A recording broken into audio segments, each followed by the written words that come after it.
میرے نبی نے فرمایا قیامت کے دن میں اٹھوں گا، میرے دائیں طرف سے ابو بکر اٹھے گا، میرے بائیں طرف سے عمر اٹھے گا۔ حضرت بلال کی قبر ملک شام میں ہے، لیکن میرے نبی نے فرمایا بلال میرے قدموں سے اٹھے گا، مدینے سے اٹھے گا۔ ہائے ہائے، اب نے کہا لوگ پیدل چلیں گے، میں براق پہ چلوں گا، بلال میرے آگے سرخ اونٹنی پہ سوار چلے گا۔ جب میدان معاشر میں پہنچیں گے تو بلال اونٹنی پہ کھڑے ہو کے کانوں میں انگلیاں دے کے اذان دے گا۔ وہ اذان بلالی رہ گئی رسم اذان، روح بلالی نہ رہی، فلسفہ رہ گیا تلقین غزالی نہ رہی۔ وہ اذان بلالی ہم سب سنیں گے جب کہیں گے اشہد ان لا الہ الا اللہ، تو سارا میدان معاشر کا مرد عورت کہے گا سچ کہہ رہے ہو۔ جب کہیں گے اشہد ان محمد رسول اللہ، سارا میدان معاشر کا مجمع کہے گا سچ کہہ رہے ہو۔ اس دن بلال کی اذان سننا، وہ غلام ہو کر محبوب ہوئے، حبیب ہوئے، پیارے ہوئے۔ جب ہائے ہائے ظہر کی نماز کی اذان دینے لگے، اللہ کے نبی کا انتقال ہو چکا ہے، جب اشہد ان محمد پر پہنچے تو روتے روتے روتے آواز بند ہو گئی، اور جلدی سے اذان پوری کر کے نیچے آئے، کہا آج کے بعد قسم اٹھاتا ہوں اذان نہیں دوں گا، میرا نبی نہیں ہے تو اذان بھی نہیں ہے۔ اور حضرت ابو بکر سے اجازت لے کر جب وہ خلیفہ بن گئے، جہاد پہ چلے گئے، 6 مہینے تک آئے نہیں۔ لاکھوں صحابہ جہاد میں گئے، کسی کو میرے نبی خواب میں نہیں آئے، صرف بلال کو آئے۔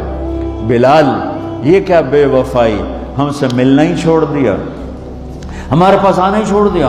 آنکھ کھلی تو ان کو یوں لگا جیسے اللہ کے نبی زندہ بلا رہے ہیں، یا رسول اللہ میں آ گیا، یا رسول اللہ میں آ گیا۔ اور اسی وقت اونٹنی کو بھگایا۔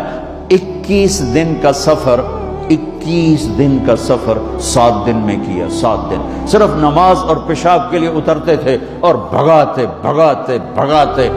8ویں دن جب مدینے میں پہنچے تو آتے شور مچایا، یا رسول اللہ میں آ گیا، یا رسول اللہ میں آ گیا۔ ان کے ذہن سے نکل گیا کہ آپ تو دنیا سے جا چکے ہیں۔ جب مسجد کے قریب پہنچے تو پھر تڑپ اٹھے اور چیخنے لگے کہ آپ تو ہیں ہی نہیں۔ پھر گئے سیدھے قبر پہ جا کے یوں قبر کو لپٹ گئے، یا رسول اللہ میں تو آ گیا ہوں، آپ کہاں ہیں؟ یا رسول اللہ میں تو آ گیا ہوں، آپ کہاں ہیں؟ یا رسول اللہ میں تو آ گیا ہوں، آپ کہاں ہیں؟ بے قراری میں روئے جا رہے، میں تو آ گیا ہوں، آپ کہاں ہیں؟ میں تو آ گیا ہوں، آپ کہاں ہیں؟ نماز کا وقت داخل ہو گیا۔ کون سی نماز تھی اللہ ہی جانتا ہے، اور سب کو پتا تھا بلال نے قسم کھائی ہے کہ اذان نہیں دیں گے، لہذا کسی کو جرت نہیں ہو رہی کہ بلال سے کہیں آج اذان بلالی سنا دے۔ تو چند صحابہ کو خیال آیا کہ نبی کے نواسوں کو سفارشی بناتے ہیں، حسنین۔ آپ نے فرمایا میری آنکھوں کی ٹھنڈک حسن اور حسین، میرے جنت کے پھول حسن اور حسین۔ آپ ان دونوں کو اٹھاتے اور دونوں کو سینے سے لگاتے اور کہتے ہیں اللہ میں ان سے پیار کرتا ہوں، تو بھی ان سے پیار فرما، اور جو ان سے پیار کرے ان سے بھی پیار فرما، اور جو ان سے بغض رکھے ان سے بغض رکھ، جو ان سے نفرت کرے ان سے نفرت کر، جو ان سے پیار کرے ان سے پیار کر۔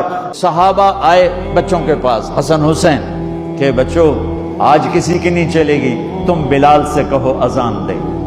تو یہ دونوں ننھے منھے بھائی، حسن 7 سال کے، حسین 6 سال کے، 10 مہینے کا فرق تھا دونوں بھائیوں۔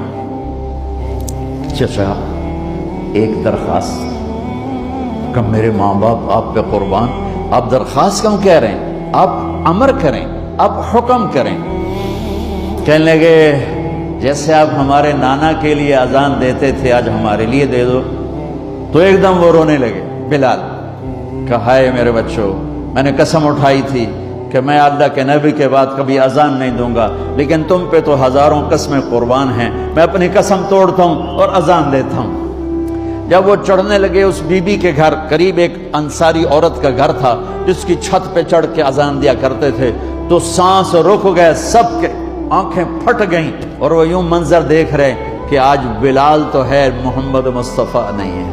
آج اذان بلالی تو ہوگی لیکن محمد مصطفیٰ کی جھلک نہ ہوگی۔ جب انہوں نے کانوں میں انگلیاں،